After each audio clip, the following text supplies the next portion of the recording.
Hello, ladies and gentlemen. Welcome back to Players Code Talks Wrestling. It's pay-per-view night, and I have a Players very special... Code. You ruined the surprise. I have a very special surprise with me. Not as it's not Daniel Bryan returning from a neck injury, but it's the next best thing. We have the Mad Mexican, Mike. He's back. Miguel Bravo. Miguel, the Mad Mexican Bravo. Welcome back to the show, Mike. It's good to be back. It's been a while. The people have been listening to me bitch on my own for like 3 months now. So Now they get to hear me bitch. exactly. And oh, do we have some bitching to do. But there's also some good things. So in case you guys are unaware, Money in the Bank was yesterday, kind of. It's Monday morning we're recording this. Money in the Bank was last night, and we're going to go over it. So we'll start with the open of the show. We'll go chronologically and save the pissed off stuff for last. Show opened up with the Usos and the Wyatts for the tag belts. Good match. Great match, actually. Not a great match. Very good match. Usos had some new offense in, so it wasn't the same old Uso shit. The Wyatts, Harper and Rowan work really well together and make a really good power tag team. Some few good spots, and then the Usos ended up winning with double Uso splashes off of the top turnbuckle on Rowan for the pin. I don't know. It was a good match. I'm not sure how I feel about the finish, because for anybody who's been listening to the show for the past couple of months, I have non-stop bitched about how the tag titles haven't been defended since WrestleMania, and how the tag division is floundering and all of that. And I finally get a tag team title match. And then maybe it's just I'm being biased because of how much I love the Wyatts, but at the same time the Usos haven't really done anything this run. So, I don't know. What do you think, Mike? Oh, well, we've seen this before with the United States Championship. It was Dean Ambrose's for a long time undefended, and then you got these squash matches maybe like once or twice, and then it finally was taken away from him. So we could see the same thing with the Usos somewhere down the road. Yeah, the only problem with that kind of in theory is there's a lot less people you could put the fucking tag belts on than with the United States title. Because with the title they had a 20-man battle royal. With the tag belts there's only like 4 tag teams. I mean, you're looking at the Usos, Rybaxel, Goldust, and Stardust. And that was another reason I thought the Usos were going to lose the belt tonight. We'll get to that. We'll get to Stardust. Don't worry. But that was another reason I thought the Usos would lose the belts tonight, was because then you'd have the Usos and the Dust Brothers. You had 2 face tag teams chasing the gold, instead of now you have 1 face tag team, which you know aren't going to chase the gold because they're faces. And now you've got Rowan and Harper and Rybaxel, who I don't even know what the hell they're doing right now. But yeah, so I don't know. Interesting way to open the show. Good match. It was a good starter. I can't say it was a good, sound wrestling match, which is nice. After that, we got Paige versus Naomi for the Divas title. You guys know how much I love Paige, so. And dude, she's hot. She's hot, and man, she can wrestle. And Naomi can wrestle too. I know I bitched about it on Monday on the last show that came out on Saturday about Raw, how Naomi and Alicia Fox put on this pretty good wrestling match. Like, it was for divas, even like going beyond just the fact that they're divas. It was a really good match. And then Naomi comes in here and works with Paige, and it was a good match. I wish Paige didn't get her ass kicked so much. Like, I wish they let her be kind of a stronger champion than she is. But she got in enough offense, and Naomi looked good. The match looked good. I expected kind of a dirty finish with Cameron, because the Funkadactyls are breaking up. So I expected Cameron to maybe screw Naomi at some point, but no, it was all clean. And yeah, not a bad match. Mike, your opinion, your thoughts?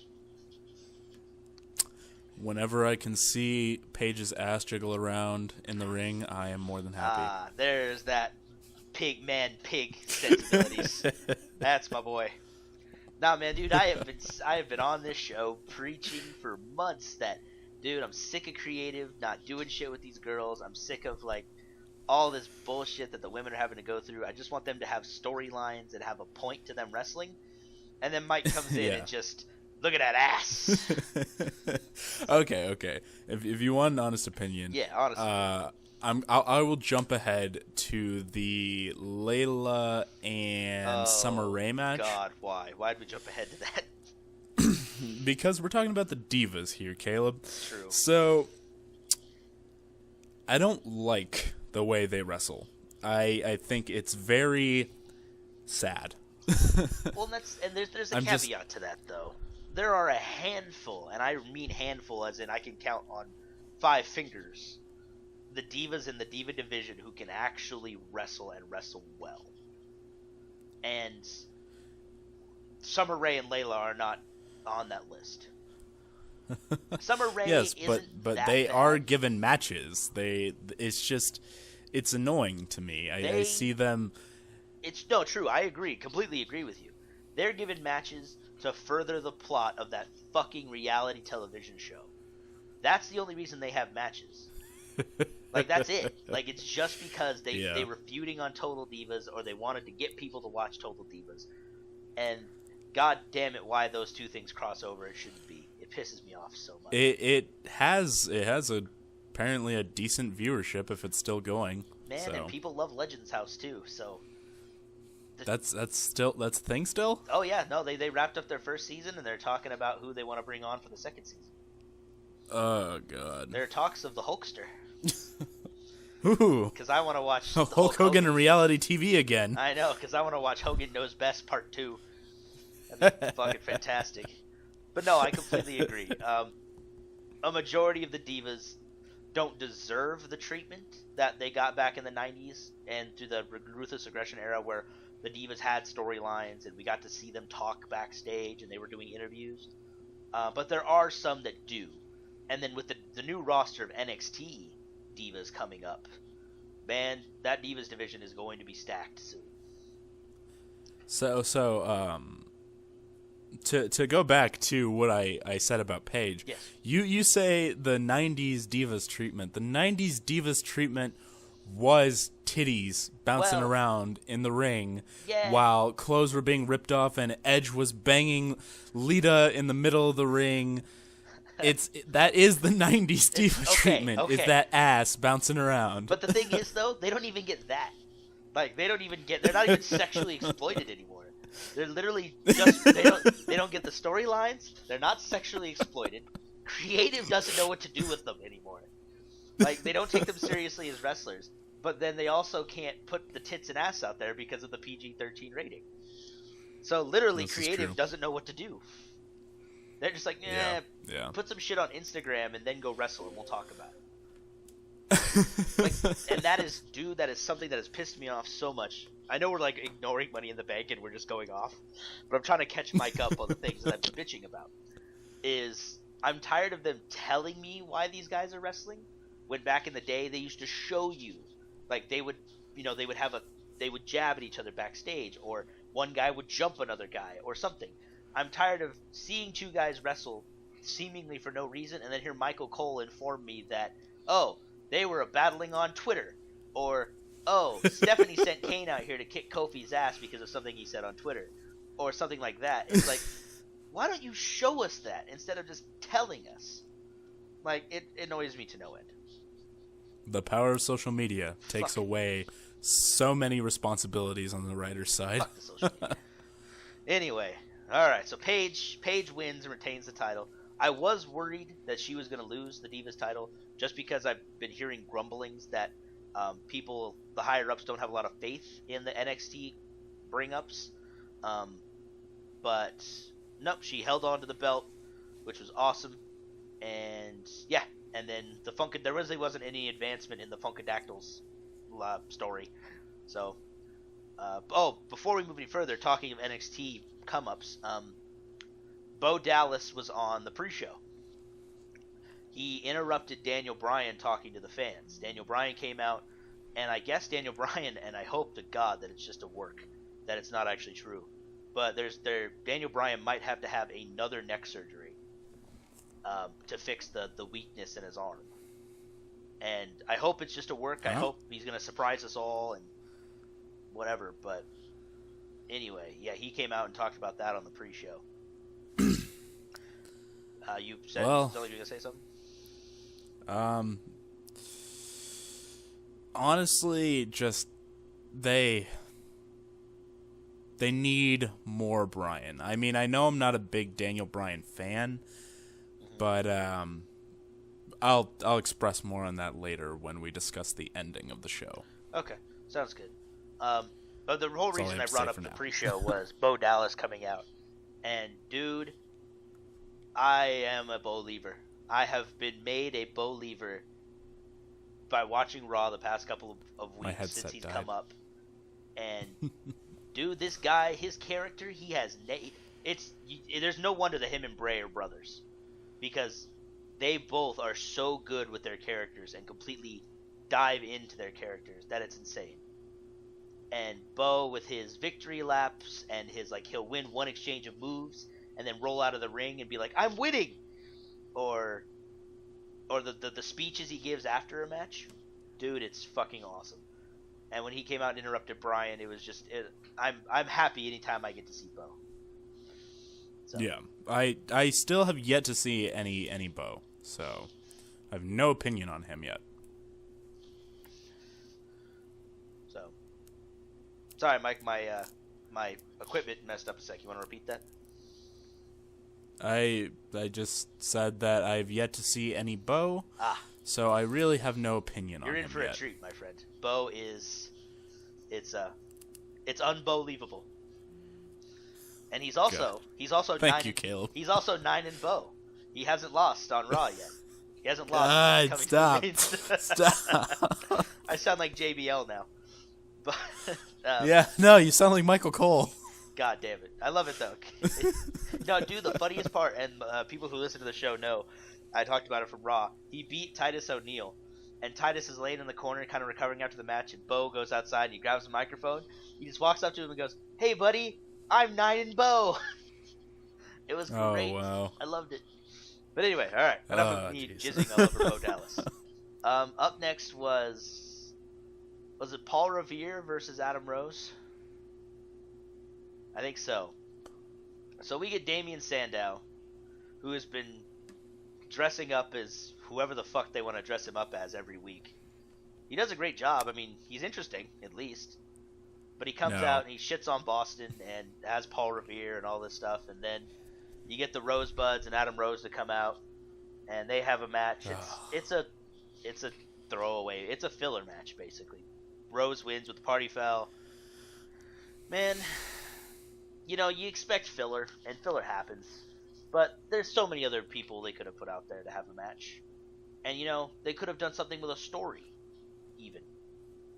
But no, we got Damian Sandow dressed as Paul Revere and Adam Rose, who I don't know if he's starting to get over with the crowd or if the crowd just finds his theme song catchy. But not sure.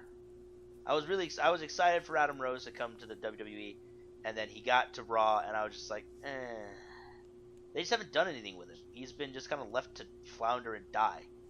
So, I don't know. What do you think? Because look at his character. What do you do with that?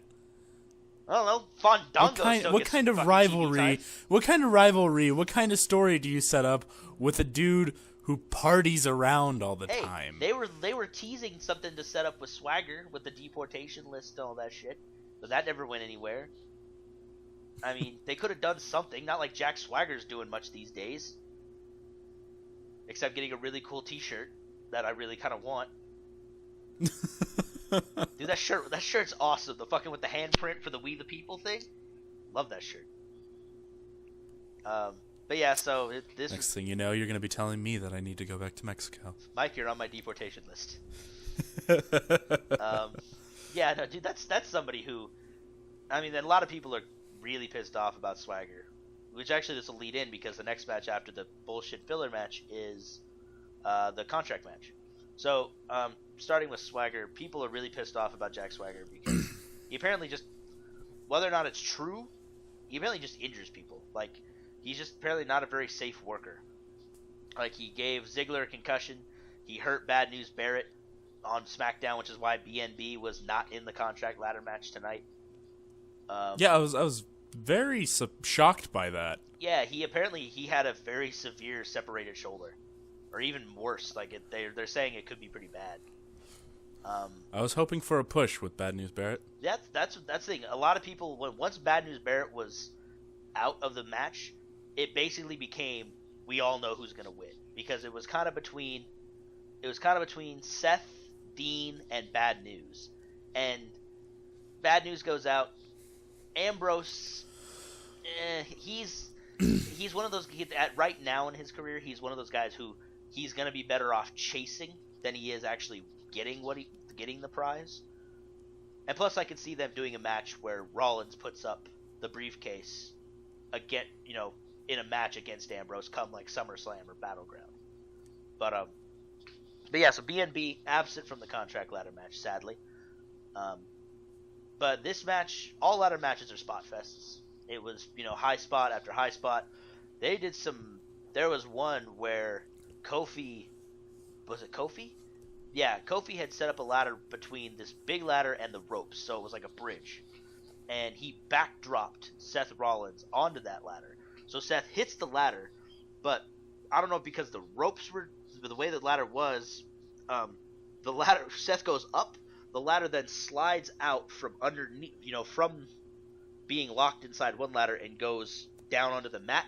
Seth hits the ladder again, and then hits his head on the rung of the ladder that's still standing.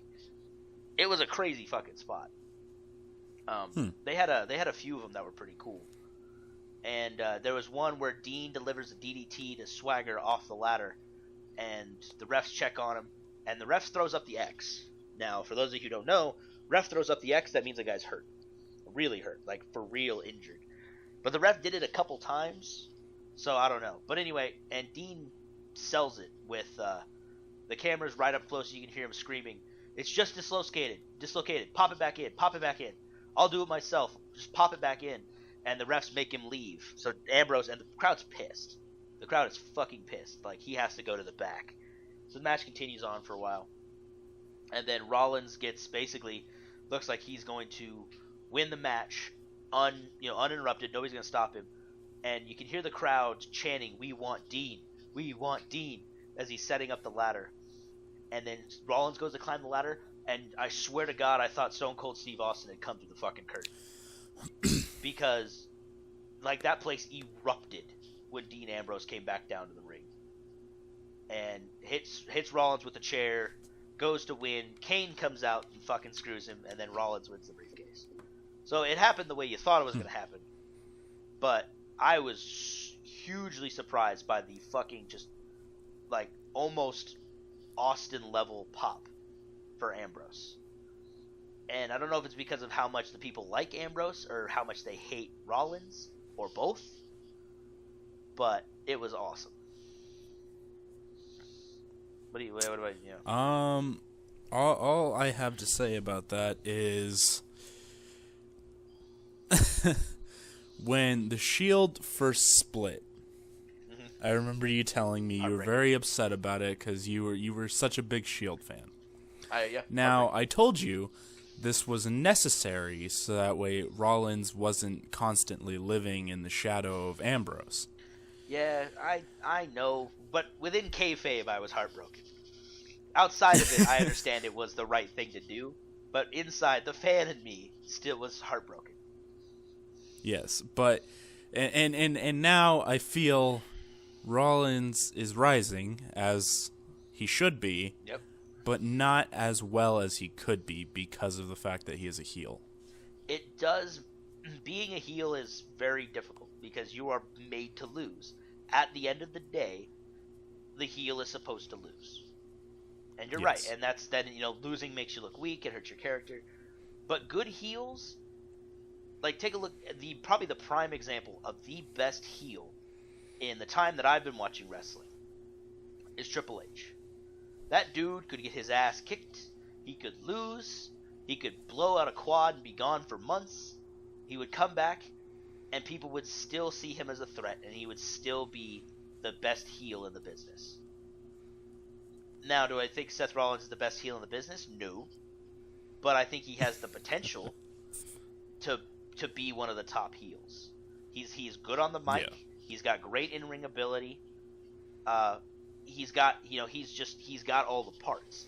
I think now it just needs to come time and the correct booking. And you could put Seth Rollins up there as one of the best heels. And with a guy like Ambrose chasing him, that makes for a hell of a rivalry. Yeah.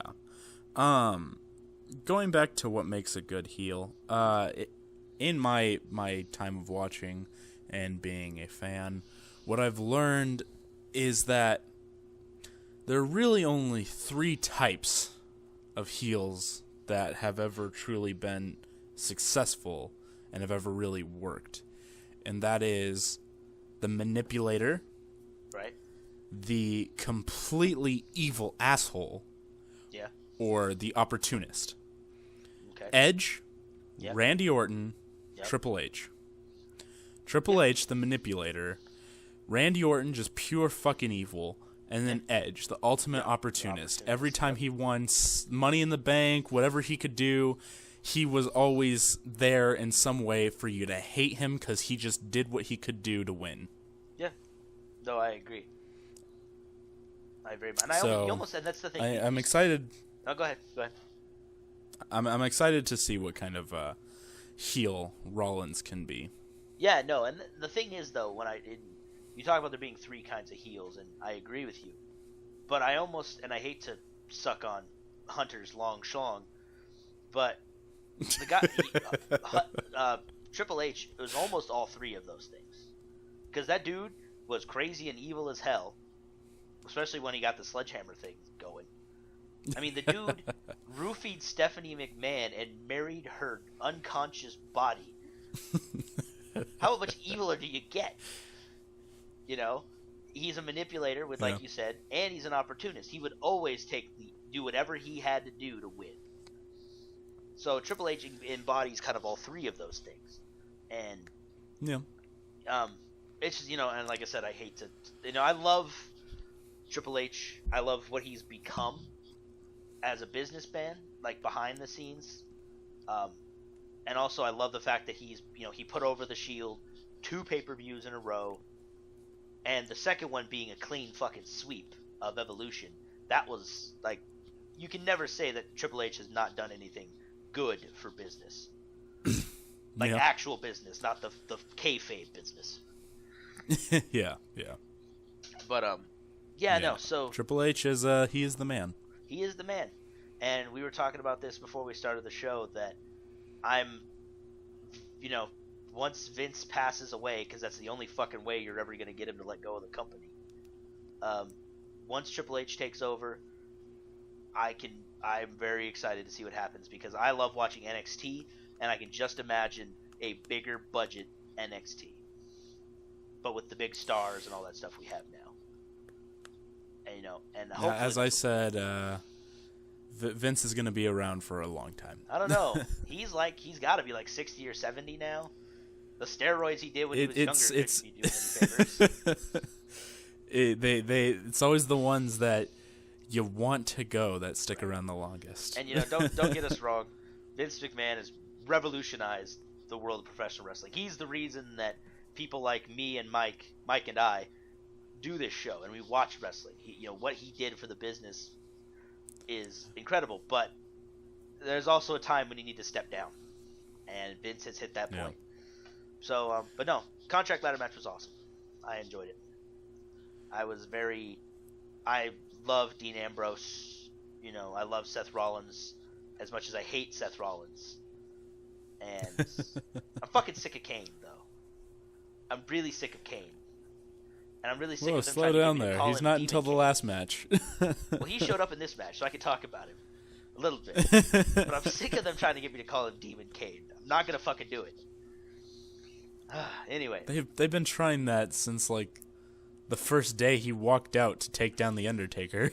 Dude, I love watching that clip though, because that clip of him coming down to get the Undertaker and Vince McMahon doing the commentary, ooh, so good. If you haven't seen it, go look it up. It's awesome. But anyway, so what was after the ladder match? It was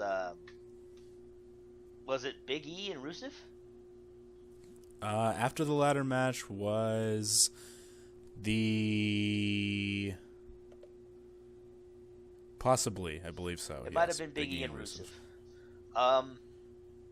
Goddamn, they've at least I've been getting bored with Rusev. I'm sick of the squash matches. I get it. He's supposed to be this unstoppable monster. I understood that, after Extreme Rules. Like I've been aware of this for a while now. But they do a great job drawing heat. They get nice USA chants and all that shit. But they found somebody who can go with Rusev, and it looks good. It looked good. Watching and the first time I've ever been interested in Big E was watching him wrestle Rusev tonight. They kind of set up a few of the spots that they did at Payback, like Big E going for the spear for the middle ropes, and Rusev caught him with the knee. Big E dodged the first super kick that he got caught with at Payback. So they you can almost see them setting up a rivalry here. But it was a good match, very physical, just two big fucking dudes just going at it. And I love that Big E has this like Southern pastor gimmick now, where he talks like this, and he does everything like this, and I'm gonna fight for the U.S. of A. I'm not even like. Can I get a hallelujah? I wanted Devon to come out and go testify. Like I'm not even shitting you. Like that's how he talks now, and it's fucking great. Oh man. But yeah, no, it was a good match. The most I've been interested in either of those two guys in a while. Rusev still ended up winning. Big E almost worked his way out of the Accolade, which was cool. He had gotten himself he was flat, and then he worked his way up to his knees, and then Rusev just jumped on him and smacked him back down and made him tap. But I would watch more of this. I would watch more matches between these two guys. I would be happy with these two guys fighting for a while. What about you? I was a fan of Rusev when I first saw his match. Of course, like you've said, everything he's had has just been a squash match. Yeah. They have the big guys. I want to see him take on the big guys. I want to see what he can do against somebody like the Great Khali. Well, Khali can't wrestle anymore. His giantism is but that's what I'd love to see. You want to see him take on the big guy. That's who you want to see, and he's too busy in the tag division. Yeah. But I know. That'd be interesting though. Actually, that's I never really thought about that. I'd like to. Him and Ryback would put on probably a pretty good match. Yes, and that's what I want to see. Well, maybe, hopefully someday we'll see it. Once Ryback. Just think about it. Ryback lifting up Rusev for a shell shock. Could you imagine that? That'd be awesome. I don't know if they'd have Rusev. Would be awesome. I don't know. I haven't exactly thought of who they're gonna put in front of Rusev that's actually gonna beat him. Except for maybe John Cena, because Cena wins. But yeah, besides that, I don't really know who they'd put up. Maybe Roman Reigns. They kind of did a little. They had a little mini fight at the Battle Royal to determine the spot for the Money in the Bank World Championship match. Okay, I'm calling it now. Rusev and Reigns. Yeah. Once Reigns wins the title, I could see that. Rusev will be one of the guys on the list. I could see the Authority recruiting Rusev once Reigns is in the hunt, and then I could see Reigns running him over. Yeah. But yeah, no, I could see Roman Reigns doing it. I could see Big E maybe, but I don't know. I'd have to see how this feud goes first. So up next, I think, and pardon us if the match order is wrong. I didn't take notes. I was watching it on my phone this time. I had to go to work, but I made sure to watch it like a responsible adult. So I believe next was the Dust Brothers versus Rybaxel tag match. Yes. And I've said it before the past couple weeks, and I'll say it right now. I love the Stardust idea. I think it's a fantastic repackaging. I think it's a nice throwback to a guy who's fucking done a lot in this business, and who's come back in better shape than he was ever been in before. Goldust has been incredible since he's come back, and I love the Stardust idea. I like the new move set. I like the different kind of energy that Cody brings to the character, and I fucking love it. I think it's awesome. Mike, you've been giggling me every time I bring up Stardust. I'm interested to hear what you have to say. It's just such a goofy name. I know, it is. But dude, It's very flamboyant. Oh, well, Goldust has been flamboyant for, like, all of his career. I know. I didn't think it could get more flamboyant than that, and then they went with Stardust. At least he's not wearing a ball gag and coming to the ring in, like, a leather bra like Goldust used to. Okay. It could be worse. But no, I really enjoy, and I'm glad the Rhodes Brothers are winning. I hope this works, because I think WWE is still kind of testing the waters with Stardust, and if it works, we could see them maybe get another run at the tag belts. Although rumor is Goldust is leaving at SummerSlam anyway. And then if it doesn't work, they can always set up the brother versus brother feud, which they said wouldn't happen. They tried that though. Yeah. And that was the weird thing, was at Payback when they lost, Cody took the blame. Like, Cody was like, you need a better tag team partner than me. So they kind of swerved us a little bit, because we all thought we were going to get a Cody Rhodes heel turn and a brother versus brother feud. But they swerved us at Payback, man. They was like, Cody walked out and was like, took the blame for it, and they were still all fine. And then for 2 weeks, Cody picked tag team partners for Goldust to fight Rybaxel with. 1 week it was Sin Cara, and the next week it was R-Truth. God fucking R-Truth. And then it was then Stardust. Then Stardust showed up the next week. So it was a really. But Caleb, the truth has set him free. Dude, shut the hell up. Little Jimmy doesn't want to talk to you right now. God damn. I'm really glad that they gave up on that. Dude, R-Truth is a pretty good wrestler. He was so much better off in TNA. You mean Booker T 2.0? Right, yeah, Booker T 2.0. The rapping Booker T. He was so much better off in TNA, because he was taken seriously in TNA. But I don't want to talk about TNA. That's just, yeah. So yeah, the Dust Brothers go over. Cody scores the pin on... Was it Rybaxel? Rybaxel? He pins both of them, actually. I can't remember. But Cody gets the pin. Good, both sides look good. Rybaxel actually works really well as a tag team. I just want to know why they lost their push. Like, seriously, what the fuck happened? Ryback still gets Goldberg chants. Yeah. That's the Ryback effect.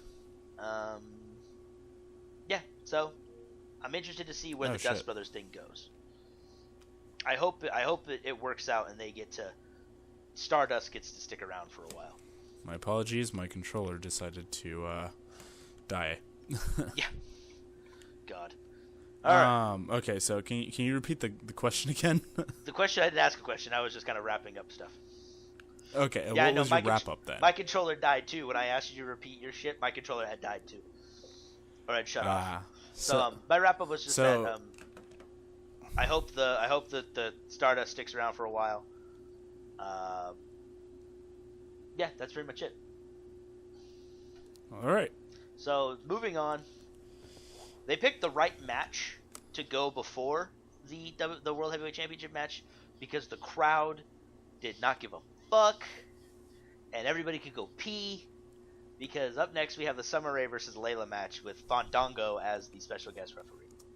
Ooh. They picked the perfect match to go before the ladder match, because nobody gave a fuck.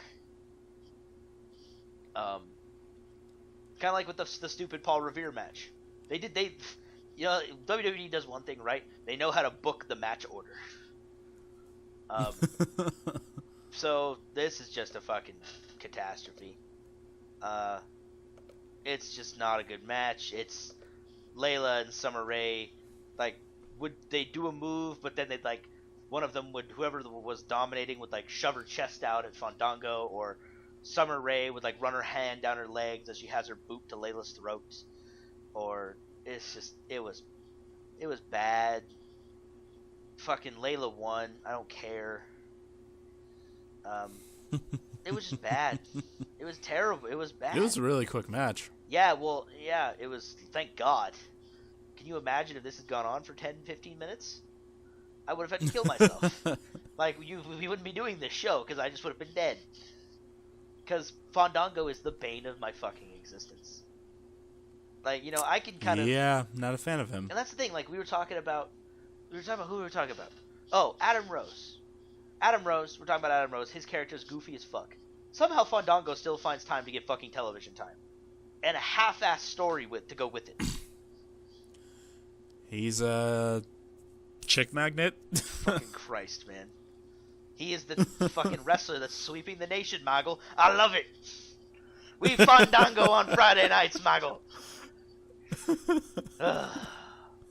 God damn it. Alright. So, now we come to the meat of the show. The WWE World Heavyweight Championship ladder match. In case you forgot, and I probably should have did this for the contract match, but fuck it. In case you forgot, the participants. Bray Wyatt. Woo! John Cena. Boo! Randy Orton. Roman Reigns. Sheamus. Alberto Del Rio. Cesaro. And Kane. Go fuck yourself, Kane. Caleb, can I interrupt really quick? Please do. I just want to say that I love the internet. Do you remember Batista's debut? Or not debut, re-debut, I guess. His return. Oh, you mean at the Royal Rumble? His fucking gray skinny jeans. No, his gray skinny jeans and his fucking... Yeah, I remember. Okay. Dude, so, the deal with it picture? Yeah, I love that. I love that gif. No. Looking at a picture. Miley's stolen car. Cops looking for a guy in skinny jeans. And then next to it is Batista's picture. That's funny shit. Dude, I love it. Okay, go on. Okay, now that we've had that. God damn it. This was a good match.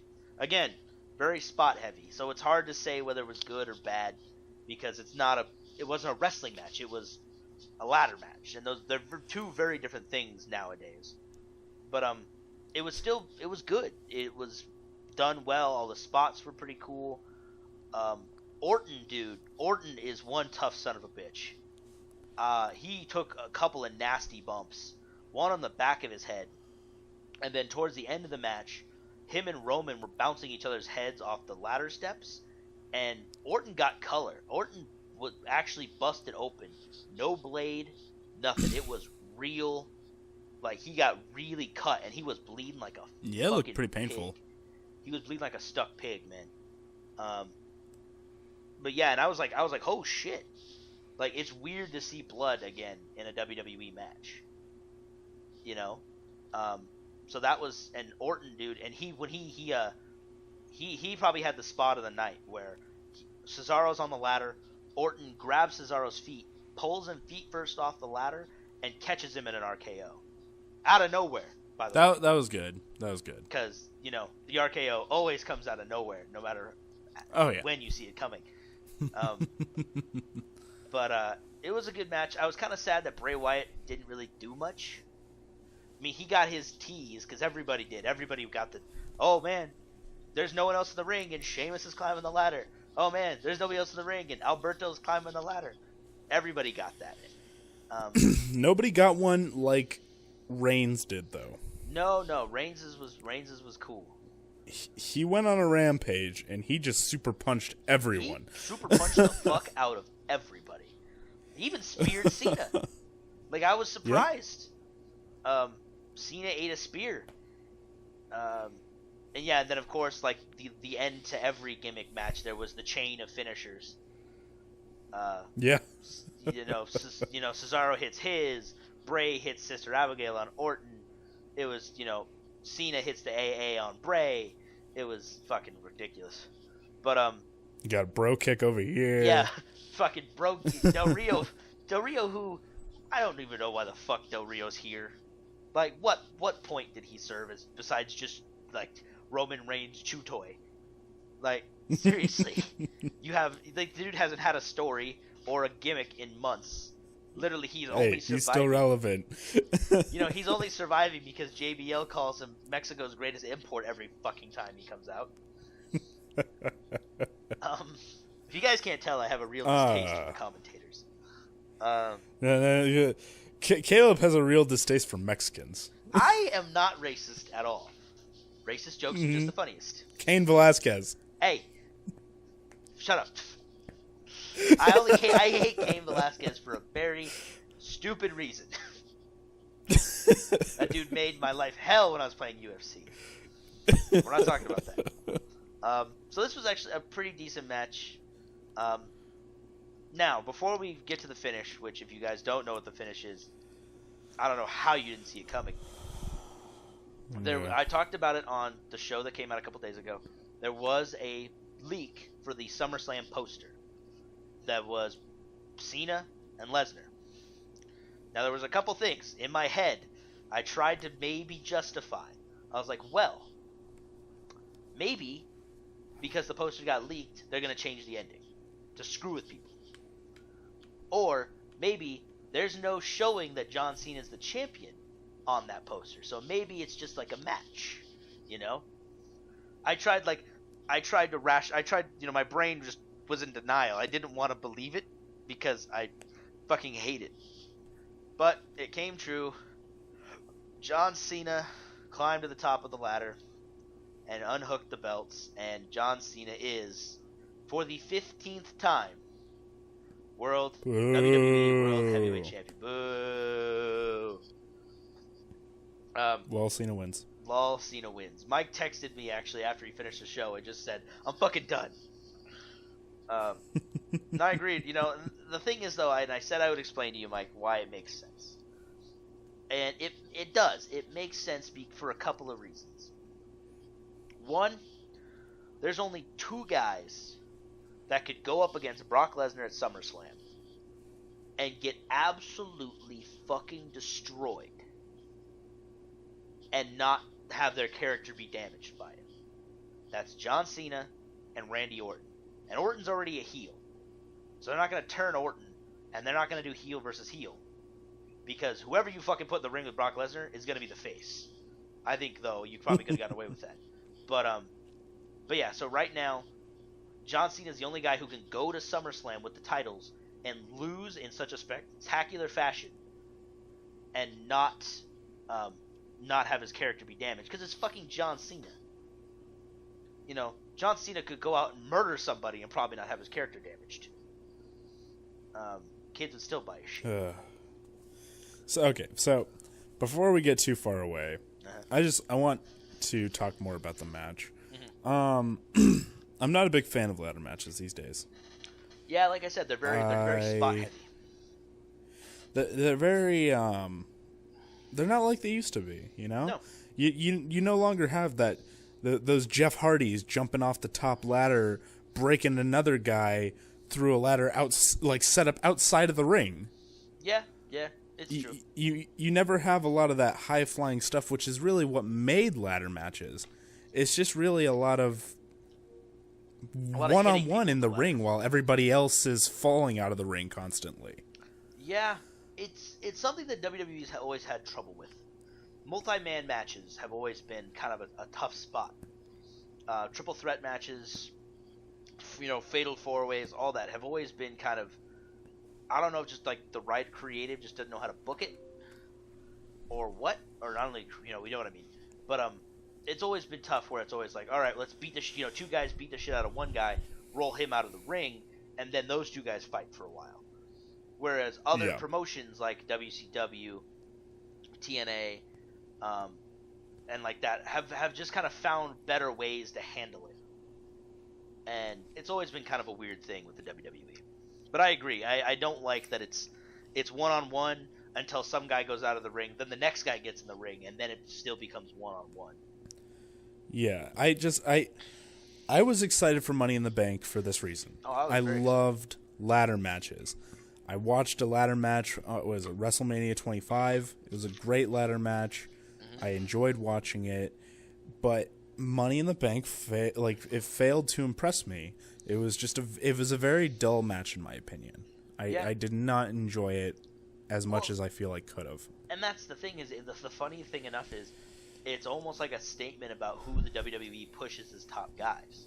Because you look at all those guys who are in that World Heavyweight Championship match, not one of them has any type of high-flying offense. They're all power dudes. They're all big guys. But if you look at the contract match, you've got Dolph Ziggler, Kofi Kingston, Seth Rollins. Who else was in that match? Dean Ambrose, your right, lover. Sorry. Well, Dean Ambrose is a brawler. But Dean Ambrose isn't a high flyer. He just does crazy, unpredictable shit. But hey, fucking Dean is life. Dean is love. Duh. Dude, that's a scary. Anyway, but yeah, it's like it was a really weird kind of a contrast between the two matches because they were two very different ladder matches. One felt like a kind of a normal ladder match and felt very fluid, and there was a lot of that high flying impact stuff. And then there was the one where it was just dudes beating the shit out of each other with ladders. Yeah, I agree with you. Ladder matches aren't what they used to be, which sucks. So, Lol Cena wins. We've discussed the future of where the championship is gonna go. So, would you say we've wrapped this up? Maybe. I guess I just want to expand on the future of the belts and the company. All right. Before we do that, Yep. well, I guess after we do that, we should probably discuss our other plans we had for this particular show in general. Okay. If you haven't already announced that. You'll have to remind me at the end. But okay. Yeah. So I guess this just this whole situation came about for two reasons. John Cena won the title for two reasons. Brock fucking Lesnar and Daniel Bryan's injury. Daniel Bryan shoulders none of the blame because you can't blame a guy for being injured. Shit happens. It's professional wrestling. You can blame Kane. I can blame fucking Kane, but I'm not going to blame Kane. Hell, I would have been okay if Kane had won the fucking titles. Because the dude's 47, the dude deserves to hold the belt at least one more time before he retires. But no, I'm honestly surprised. He's been around. He's been around not as long as Undertaker, but fucking a long time. Yeah. And he's still getting pushed far more than his ready to retire brother. Yeah, I mean, he's not really being pushed, but he's still involved in every storyline. Yeah. But anyway, no, I put most of the blame on Brock Lesnar and Vince, honestly. Because, they had Brock break the undefeated streak at WrestleMania. They really booked themselves into a corner because they didn't expect Bryan to get hurt. But because Brock broke the undefeated streak at WrestleMania, he can't lose his next, 4 matches.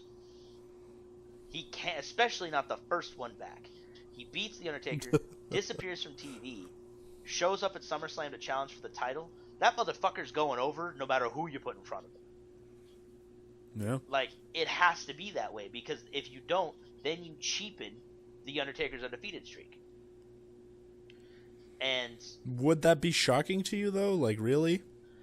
I don't. If they cheapen Undertaker's undefeated streak by having John Cena, Super Cena, beat the one guy who could beat The Undertaker?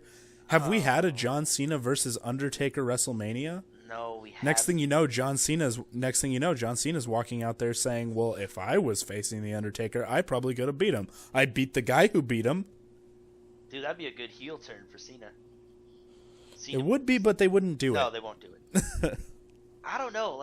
You'd hope, and I'm saying this fully knowing that this company doesn't do this, but you'd hope they'd have enough respect for The Undertaker, enough respect for that man and what he did for this company to not do that. Yeah. And I say that, and I think I'm back in denial, Mike. I'm back in denial mode of just no, it can't happen, no. Not like this. So speaking of Super Cena and Undertaker and him not facing at WrestleMania, there was a theory before Brock Lesnar, of course, ended everybody's hopes and dreams, Right. that John Cena would be the guy who actually beat The Undertaker, and they had the perfect setup that they didn't take. Yeah. John Cena's debut match, he went out there, I believe he actually lost to Kurt Angle. He did lose to Kurt Angle, and the Undertaker shook John's hand. Yep, backstage. Dude, It would have been the perfect setup. It would have been. It would have been a nice throwback. I don't know if WWE writers can remember that far back, but The internet can. The internet fucking never forgets, dude. But no, that would have been good. I don't know if. See, I'm one of those guys who believes the streak never should have been broken. Taker should have left undefeated, and that should have been the end of it. But obviously wishful thinking. But no, and my other problem is it's a catch-22 with moving to SummerSlam. It's a catch-22. John Cena loses the belt to Brock Lesnar. A part-timer who, now that the company is in financial trouble, his paycheck is got to be seeming less and less worth it. Because you know that motherfucker got to be getting paid a lot to show up. And Yep. on the flip side, you have John Cena go over Brock Lesnar and beat him. You now destroyed all the credibility, all the stuff you built up with Heyman talking about the streak this whole 4 months and Lesnar beating the streak. You've destroyed all of that. Mm-hmm. So really, they, unless they're going to be willing to pay Brock to show up at the pay-per-views between SummerSlam and Survivor Series, what is the pay-per-view between SummerSlam and Survivor Series? There's like two of them. I know that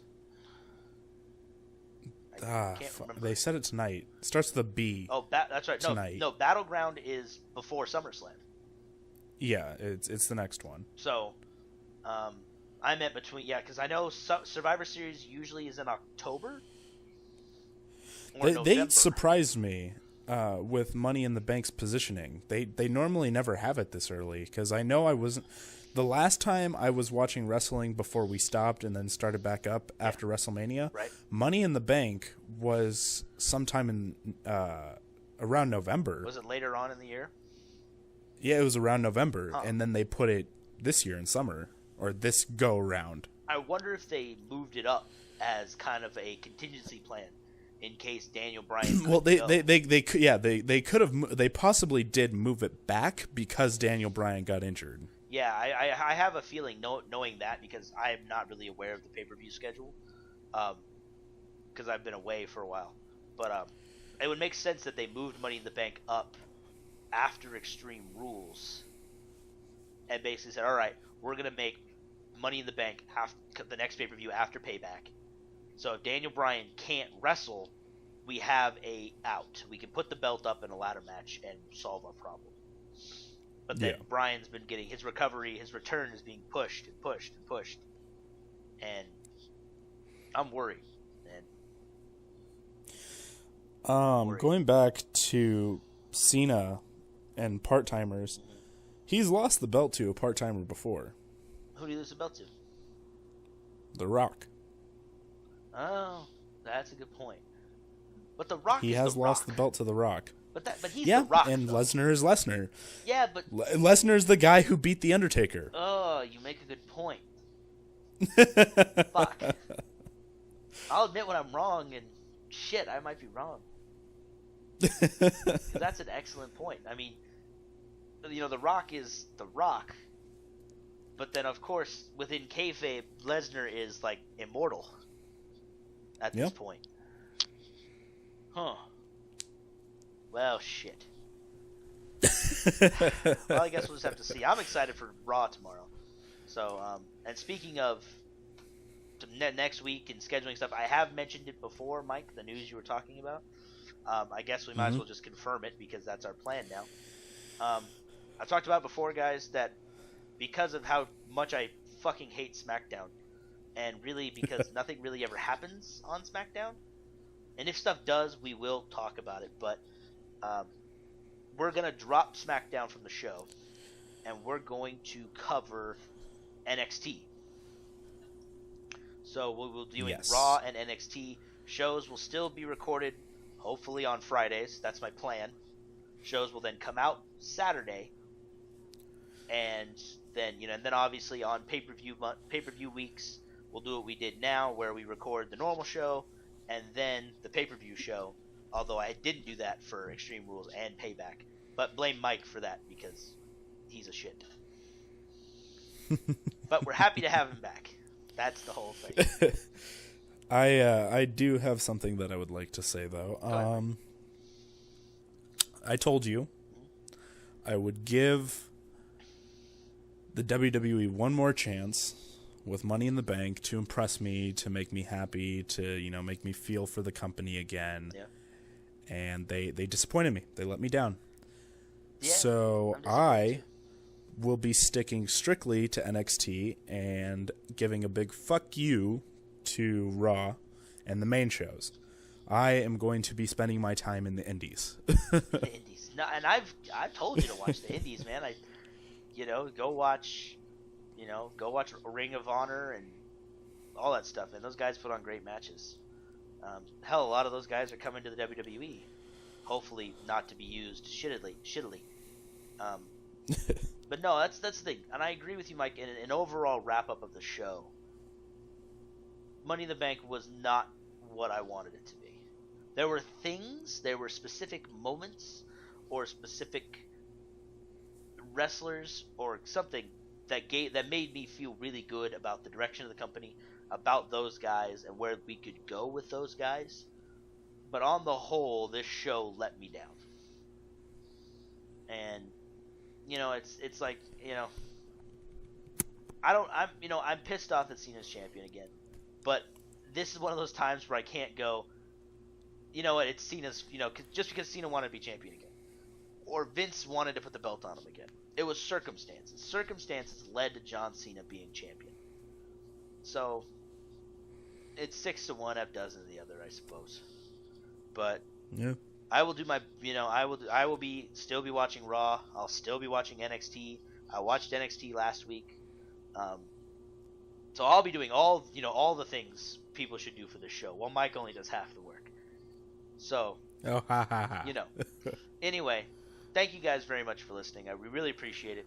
Check out everything else we have on the Players Code channel. Right now, Watch Dogs is kind of the featured thing, doing a Let's Play of that. So if you haven't seen any of Watch Dogs, or just want to watch me be terrible at it, that's always there.